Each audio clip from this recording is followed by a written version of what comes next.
Bakit sobrang aktibo ang Pacific Ring of Fire? Alam mo ba na may belt sa paligid ng Pacific Ocean na halos laging gumagalaw?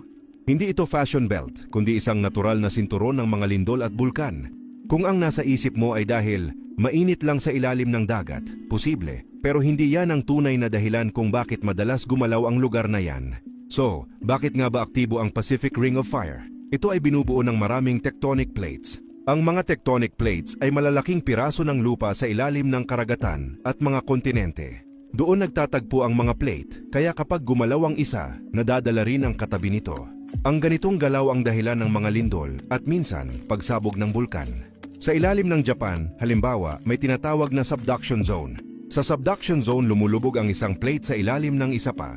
Ang prosesong yan ay normal at bahagi ng kung paano humihinga ang planeta sa mahabang panahon. At dahil konektado ang mga plate sa buong Ring of Fire, minsan ay sunod-sunod nating nararamdaman ang mga galaw nila. Hindi ito senyales ng panganib, kundi paalala na patuloy na nagbabago at nabubuo muli ang ating mundo.